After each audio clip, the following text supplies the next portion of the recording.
most honest of ways possible, let me say this. I love Dragon Ball. Whether you view it as Boom Boom Punch Man, crazy transformations, plot armor above 9,000, corny villains, corny catchphrases, simple to watch, whatever you say about Dragon Ball, it does not change the fact that I love the show. And the reason I'm saying this is because I want to make sure that this video isn't interpreted as, or at least hope it doesn't get interpreted as, some random dude that thinks he knows everything about every anime ever, his ability to understand stories and analyze narratives are just over 9,000, and he's done his years and years of research, so anything he says can and will be law at some point. No, dude, trust and believe. I'm just a fan of Dragon Ball, okay? A fan of Dragon Ball that views the perception of the series, let alone its main character, Son Goku, a bit differently than most of you watching this video. Because whether it's due to the accounts I follow or the people I interact with, I'm seeing a lot of narratives about Goku that just, in my personal opinion, don't even make a lick of sense. And granted, it's just an anime cartoon, so people are bound to view certain things differently. 100% I understand that. But a lot of these takes on Goku just lack responsibility. They're just not good. I don't understand how you got to this conclusion. And I've rewatched the series a couple of times at this point. I'm like, yeah, nah, bro. This is just a bad take. How the hell is it the common one? And while I do have my suspicions on where these kind of takes come from, and we'll talk about those when we get to it, but these takes shouldn't be common regardless. Goku shouldn't be seen as a bad character, let alone a bad character in the Dragon Ball verse. And I shouldn't feel like more than half of Dragon Ball fans haven't watched Dragon Ball at all. So while I've already said I'm not some award-winning narrative analysis guy, the point of this video is definitely me trying to tell you guys how I interpreted the story, how I still see Son Goku today, hopefully debunk some of the bad takes I hear about Goku on a daily basis, and whether it's me being absolutely wrong in the comments checking me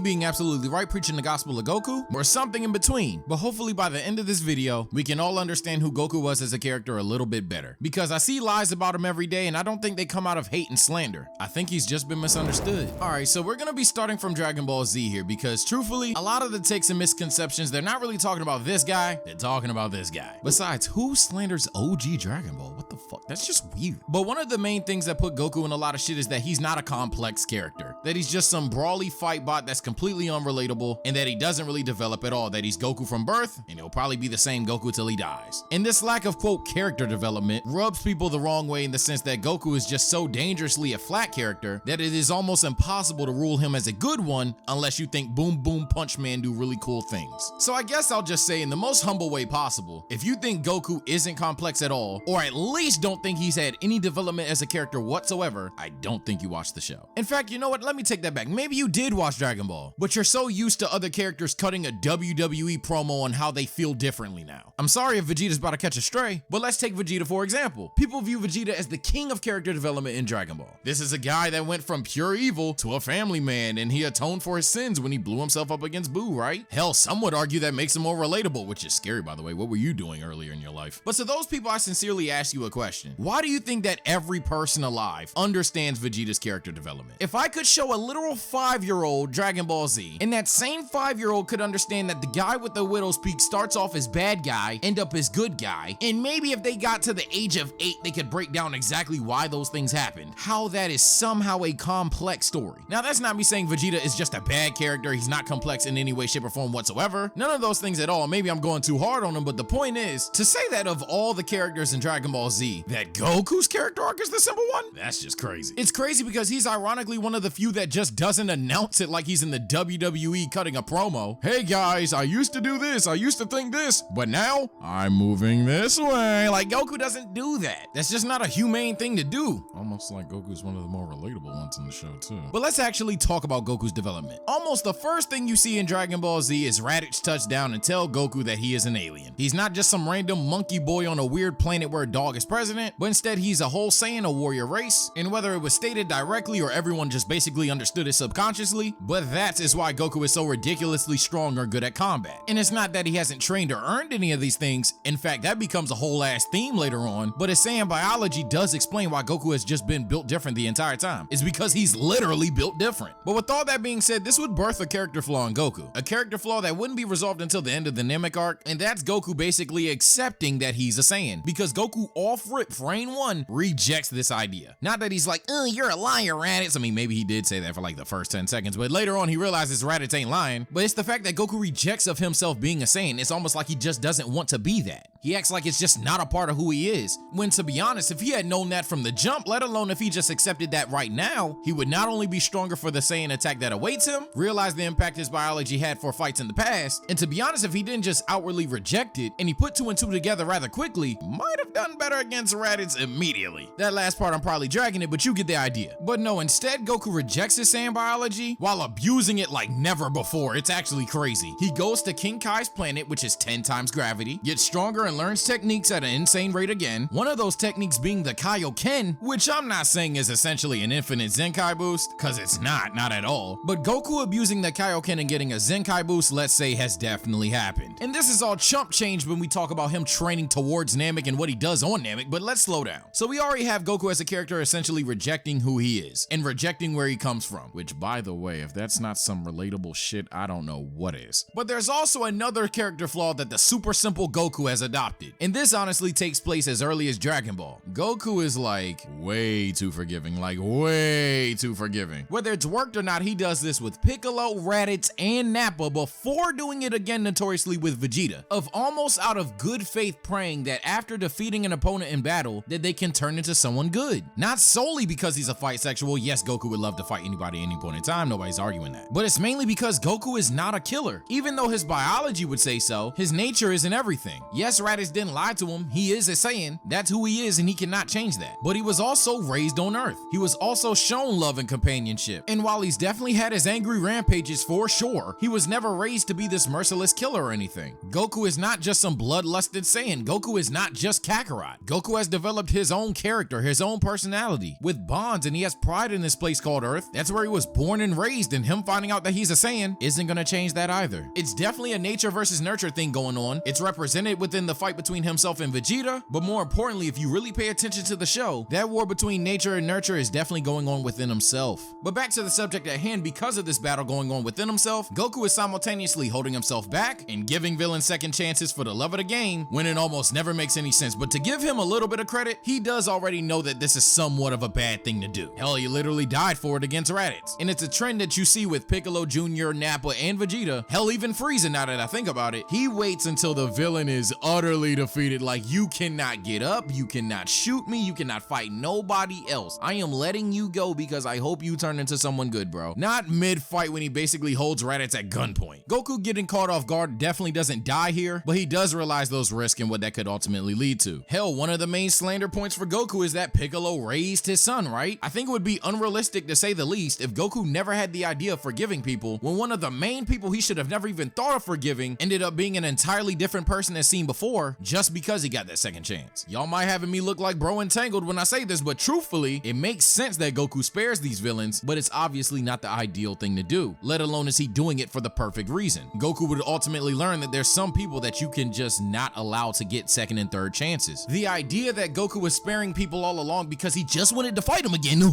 and that he has no regard for the other people around him is ridiculous. Goku surely would like to fight those people again, nobody's denying that, but that was never the main point. So after the simple character of Goku battles the complex character of Vegeta, we're fast tracking towards the Namek arc where prior to Goku arriving on Namek, he unknowingly abuses his Saiyan biology yet again. He heals from the hospital via senzu beans. Then he starts training in gravity rooms. He goes on to start training in gravity rooms with senzu beans. Bro is Zenkai boosting left and right, training in gravity that was made for his body. It is unbelievable.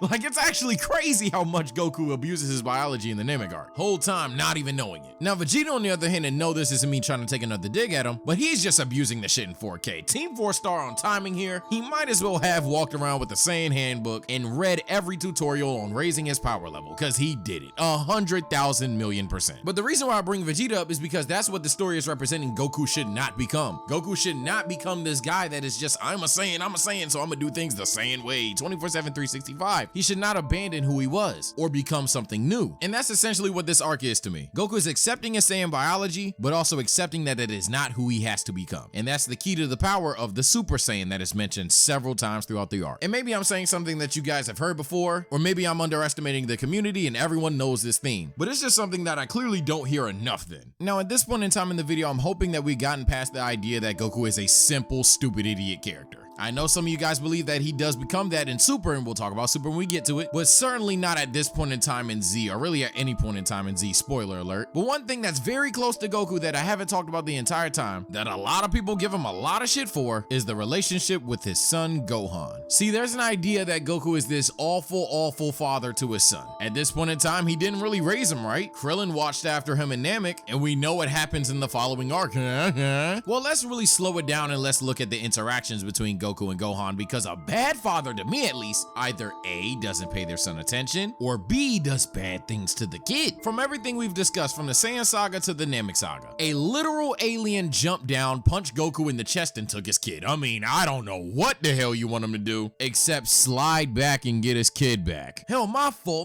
He died for it. He died for his kid. Now, God forbid what I'm about to say, and it's not gonna be anything too edgy, don't worry. But if you knew someone whose parents weren't with them, would you expect those same deceased parents to raise the kid? It's like, holy shit, I don't know how we didn't just draw that 1-to-1. Well, we just missed it. I guess it's funny, I don't know. I'll be the one to say it, and I love the series, but maybe Team 4-Star really done rotted y'all brains that bad. It was a joke. I thought we all knew it was a joke, but I didn't know dead parents were supposed to raise alive children. I didn't know that was a thing. Pardon me. When we get to the start of the Buu saga, I've heard people argue, well, why didn't Goku put his hand on King Kai's shoulder and talk to Gohan every day or something like that? Which I'll address that point in a minute because, oh my god. But if those same people would say that applies for when Goku was first on King Kai's planet, not only am I pretty sure that Goku didn't know King Kai could do that at that point in time, but even if he did, truthfully, even if he did, me personally, and if it's low-hanging fruit, so be it, I'm taking saving my son's life from a kidnapper, dying for him, and saving his life the second I come back to life over phone calls while I'm dead all day, every day. Then we go to the Namek saga. The second he touches down, he saves Gohan again, relieves him of all the stress that he's been going through, unfortunately gets his body stolen, pulls up in a different body, looks at his son fighting his stolen body, just to motivate said son to beat his own ass. I mean, I don't get it.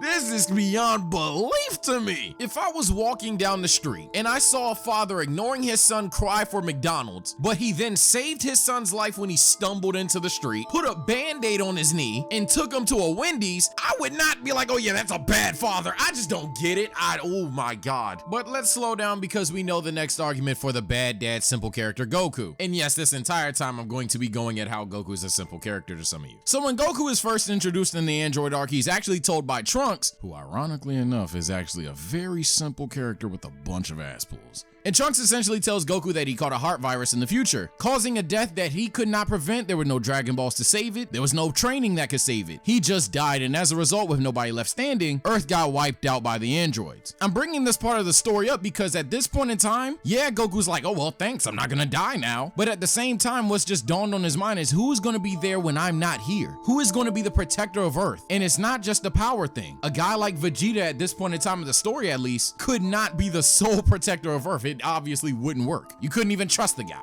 But at the same time, power is definitely required to do such things. You can't just look at Krillin and be like, he'll be the guy. Goku was looking for a morally strong, physically strong, and mentally strong character. Someone who is able to keep up with him today, keep up with him tomorrow, and then obviously surpass him one day. And he looked no further than his own son. Which I originally didn't want to harp on this bad dad take too much, but stuff like this really irks me because at least at this point in time, even if you think Goku is Boom Boom Punch Man, you would have to acknowledge that Boom Boom Punch really matters a lot to Goku. So for him to choose Gohan out of all of those characters at least shows that Gohan meant a lot to him at the time, because being Boom Boom Punch Man matters to Goku at this point in time. By your own logic, he would have to care for his son a lot. And even though Goku would then go on to train with his son for 3 years, well, might as well say 4 to be honest, I'm not saying he's the perfect father, because the major flaw with Goku in this story arc, or should I say character arc because it does translate to the Buu saga as well, is that looking for this future warrior to take his spot one day is gonna be far from easy because everybody is not you, bro. And among all the future candidates, this was made most apparent with Gohan. Gohan had fun training with you. Gohan don't really care about this fighting shit. He loves his family, he'll do anything he can to protect it. That's shown when he grows up as well. But Gohan isn't a guy that wants to push his limits. Gohan isn't a guy that enjoys fighting the way that Goku enjoyed fighting. As a result, when tasked to fight Cell, this dude that he had all this belief in essentially just freezes up. And I'm not a power scaler, so if Cell's supposed to beat his ass anyway, y'all go for it. But the way I at least interpret it was, Gohan saw Goku and Cell fight and was like,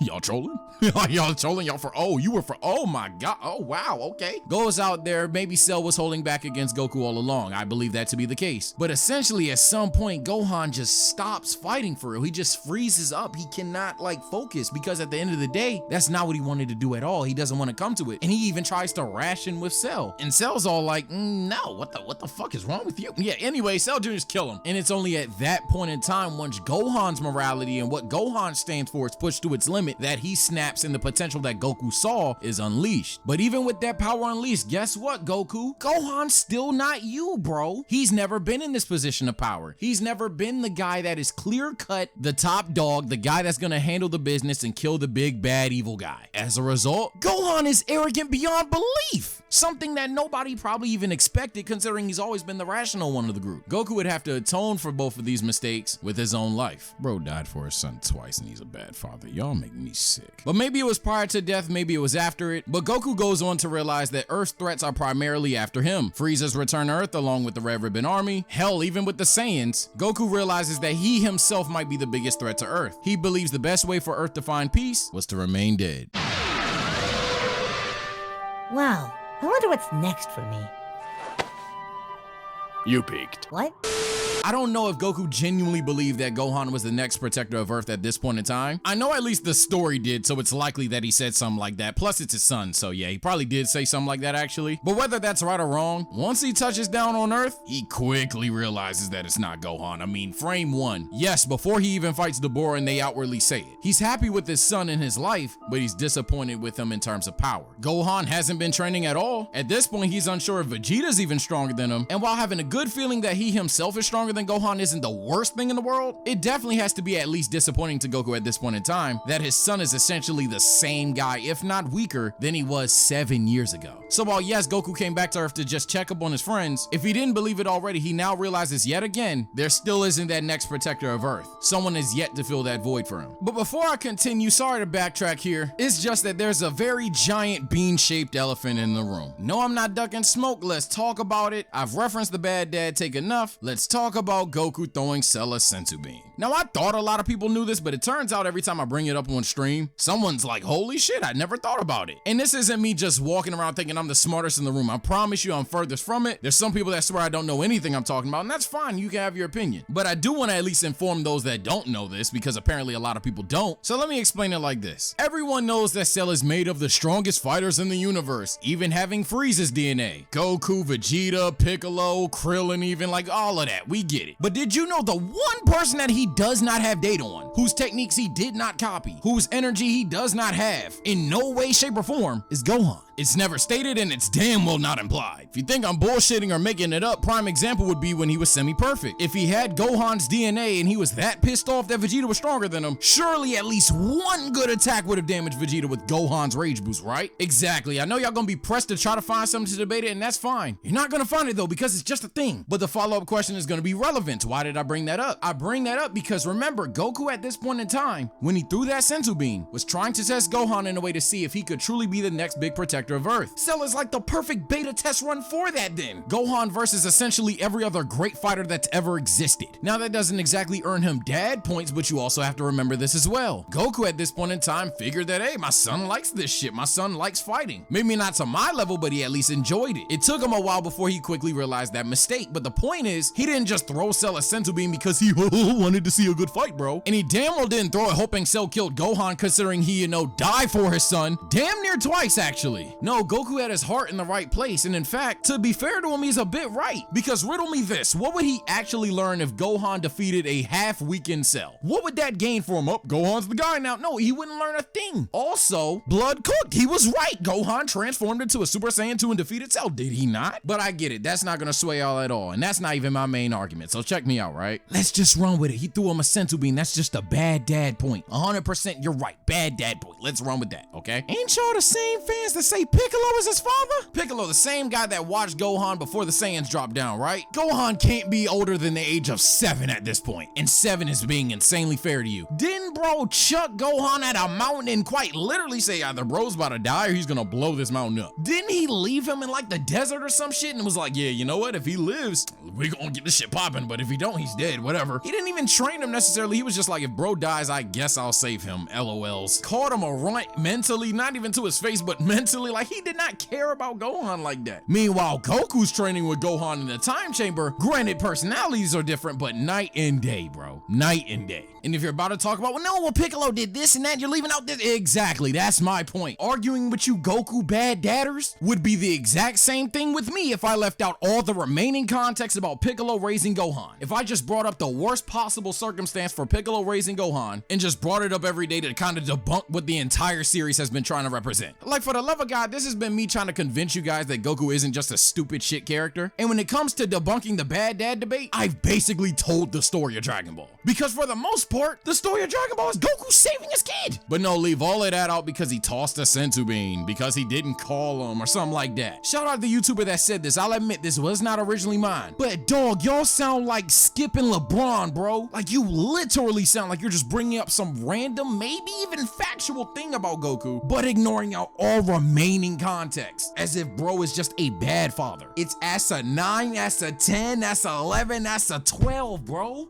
Like, you're just being weird to be weird. You're ignoring several obvious flaws in your own argument, let alone context that supports the other side. My whole thing is, bro, at the end of the day, if you think Piccolo was some S-tier father to Gohan, but Goku was a bad one, either you only watch parodies, and again, I'm not dissing the parodies, fucking love them, but that just has to be the case because you did not watch the original story, or you're genuinely just tripping. I don't know what else to tell you. But alright, now I promise, that book is shut. So yeah, back to the Buu arc, our simple-minded character Goku has finally realized that when it comes to being Earth's next great protector, his son is not the answer. And while him realizing that sounds like a good thing at first, it couldn't be any further from a positive thing, because Goku would then become obsessed with trying to find this next guy, this successor or whatever. And over time what ends up happening, and this is gonna sound a bit harsh, but Goku kinda just ends up trolling this entire arc. Not in the LOL kind of way, but because he has the ability to stop several antagonists throughout this arc, but he just doesn't do it because he's so obsessed with trying to find the person that can be him one day, or at least what he stands for in terms of defending Earth. After Xing out Gohan, he looks at Vegeta. Problem with Vegeta is he's just not strong enough, to be plain and simple. Granted, Goku had obvious advantages being dead, but reality was, for a 7-year time skip, being somewhat stronger than Gohan at best was not impressive to Goku at all. Not only that, but Vegeta's morals aren't exactly, in shape at this point in time. Granted, he's about to make a hell of a redemption, but at that point in time, Vegeta was, let's say, a loose cannon. Then he looks at Goten and Trunks, 2 kids that turned Super Saiyan when they're like, what, 5? Something like that. Point is, they're extremely young prodigies with hella potential, and upon fusion, they actually can reach the power of Super Saiyan 3. The problem is, they're like 5 or 6 years old. So they're extremely childish, they don't take Buu seriously, and they get absorbed along with Piccolo. Then Goku spins the block on Gohan, finds a way to unleash his potential, but then guess what? Goku just forgot about this part, so if you want to call him stupid, go for it, I guess, but I think that's a dick move. But Gohan gets even more arrogant than he was the first time. But the difference is, unlike Cell, Buu can absorb anybody. He's not just limited to the androids. As a result, and the reason why I said Goku's a troll here, is he's basically allowing Buu to get stronger and stronger to the point where he himself can no longer manage the situation, trying to see if someone else can manage the situation. In fact, I'll be blunt about it, Goku kind of gets bailed out by the fact that Vegeta's just here. Not because of the obvious reasons, aka being able to fuse into Vegito, stalling against Kid Buu, stuff like that, but because Vegeta actually gears Goku in the right direction of what he's needed to learn all along. Vegeta has the idea of Goku using the Spirit Bomb for the reason that Earth needs to protect itself for once. Once the Spirit Bomb is formed, it's just not enough, but once Goku's energy is restored, he turns Super Saiyan, and his power, along with the people around him, defeat Majin Buu. All along, Goku has been looking for this next guy to step up, when all along Goku just needed to realize he's been using the power of others along with his own ability this entire time. Whether it's learning techniques, learning about his own biology, or even straight up jumping the villain, Goku has never been this brute that handled situations entirely on his own. Outside of like fodder villains, you know what I mean. Reality for Goku has always been and always will be that his strength comes from the strength of others. But if he tries to handle this all on his own, he's going to fail. If Goku tries to have someone else handle the main antagonist by themselves, they're going to fail. You could even call it the power of friendship if you want, because it's damn near what it is. But Goku has finally bought into that ideology. He's finally realized that that's what's made him strong all along. Hell, that might just be the key to strength in general, and that strength alone clears the idea of trying to find someone else stronger than you. And this is definitely represented in Super. Now, I know a lot of you guys think Goku in Super becomes really stupid, but you have to understand understand, things in Super aren't nearly as serious as Z. Goku's not only at peace, but again, he views the world entirely different. Not a complete 180 on some Eren Yeager shit, but at the end of the day, Goku has a much deeper understanding of who he is, let alone who everyone else is. He's letting Gohan and Goten be Gohan and Goten. Vegeta likes training just as much as he does, so damn it, they training. And even the antagonists to Super are not that serious. Super does have some antagonists. I'm not gonna say that they have no severe antagonists, but especially considering Goku Black rarely counts considering he's from a different timeline. What you got, Frieza and Beerus? Cause Hit and Jiren are from a tournament. I don't even count that for real. And I'm not even gonna discount Frieza at all, 100%. But Beerus was quite literally only there on like some God saying prophecy stuff. He's not exactly the most evil guy. I guess there's that one moment in the sky where he looked despicable, but for the most part, Beerus a cool dude. He did quite literally beat Goku and let him live. It's just at this point in the series, Goku is kind of a self-actualized character to me, at least at this point in time. I don't know what's up with the manga. But yeah, in Super, all he's trying to do is go past his limits. Now that he understands what his true strength is, he just wants to expand on it forever. But in terms of his flaws, he's really learned all of those lessons for the most part. Hell, even when he used to spare bad guys for the love of the game, he don't do that no more. If someone's just evil just because they're evil for no reason, Goku has an insanely low tolerance for him nowadays. You don't see it in Super a lot because most of those villains are like minor as hell, if not filler. But outside of Frieza, I guess he has a soft spot for Frieza, I ain't gonna lie. Yeah, Goku don't really play that no more. He just packs people up and moves on with his day. He might not kill him all the time, but he's definitely gonna make sure the situation is handled. Hell, even with Frieza, he thought the situation was handled. I mean, I saw the movie, you saw the movie, you saw the anime, I saw the anime, and Goku was right there. We all thought Vegeta had it in the bag. Guess he didn't, and even prior to that, the theme was that Goku keeps getting caught off guard. Whis literally spells it out for you, more so than he was just letting Frieza go for the love of the game again. But again, even if you want to say I'm wrong there, he does have a soft spot for Frieza. What do you do? But staying on topic here, the point is, at the end of the day in Super, I don't view this Goku as just insanely stupid. I just view him as a guy that had nothing really to do. No, I'm not saying Goku was a genius all along. He definitely showed he was a fighting genius in Super, but we should have been known that. But reality is, bro had nothing to do but tell jokes and have fun. You're not gonna get these badass I'm a Saiyan from Earth speeches to the big bad evil when there's no big bad evil. And for as critical as people are about the Tournament of Power, for a lot of people, that's the closest thing we got to Goku being Z Goku again, because not only were the stakes high, but he also had a combatant that was literally testing his own moralities and his own ideas of what strength was. It's really the first time in the entirety of Super where his character was tested. The Tournament of Power was essentially who lived their life the best, who lived their life the right way when it came to gaining power. That's not even just a Goku thing. The second Vegeta realizes why Toppo got so strong and found out that he basically gave up on everything he believes in, let alone his own pride, Vegeta starts whooping his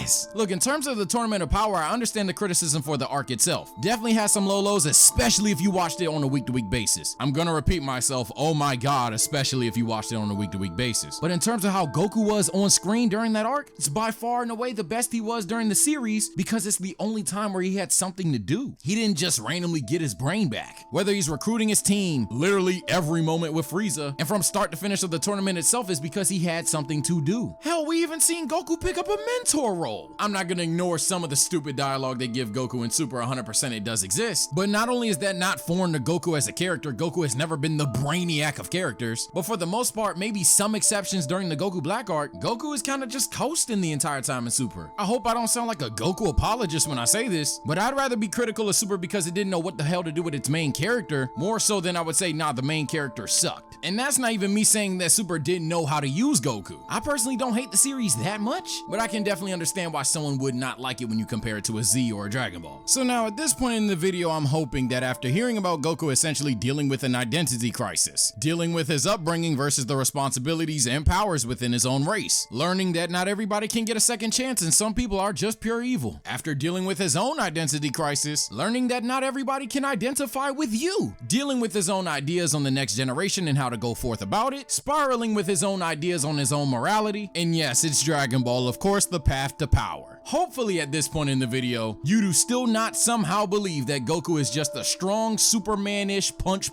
boom man. If you do, I cannot save you. However, for those that actually listen to everything I said in the video and still would be like, Goku's mid plus ratio, that's cool, we can disagree. But I will say 9 times out of 10, I think you're one of those fake smart people. In the story of Dragon Ball, let alone the character Goku just doesn't fit your ideas, doesn't fit your 5 million IQ. Yeah, I think you're cap and or just biased to another anime. Like, I'm far from an anime YouTuber, but ultimately, it's not hard to be one of those people that call stuff mid all the time. It's not hard to dumb down the plot of other shows and be like, not impressed. Whether I've seen the anime or not, let me give you some examples. Naruto, it's not hard for me to be like, oh, nobody knew this child was a child of prophecy. Turns out he was a child of prophecy and he saved the world. He could convince anybody of doing anything he wanted to and had the true underdog story, even though ultimately he was never really an underdog. Attack on Titan. Small people fighting really big people. You deal with some racial struggles every now and then, and ultimately the small people even start fighting each other. Whoop-de-doo. Death Note, what if Chris Jericho's list killed people? Like, it's not hard, bro. So to those viewers, I really kinda don't care about your opinion, but definitely comment below why you think Goku is actually mid. And we know what mid means. Don't be like mid is average, bro. No, we know what mid means. As annoying as I say fake smart communities are, anybody who acts fake stupid just to win an argument pisses me off 10 times more. Unless you're in like a professional debate or something, bro, shut up. But I'm not here to appease the YB mid plus ratio kind of audience. At the end of the day, those people are gonna be those people no matter what you say and how you say it. Ultimately, this is for people that viewed Goku as just some brute with no deeper meaning than fighting people in a show, let alone Dragon Ball fans who view Goku in that same light. Hopefully by the end of this video, you understand Goku a bit more, at least understand how some other people interpret Goku, and maybe that alone has helped you appreciate the character more. But for me personally, Goku's like my favorite character of all time. Probably gonna stay that way no matter what anybody says down below, but surely I haven't gotten everything right. Comment below what you feel I've gotten wrong in this video. It's been your boy TSO Sage dropping an anime video. Maybe I should never do these again, or maybe you should take care and stay blessed, and I'll see you next time.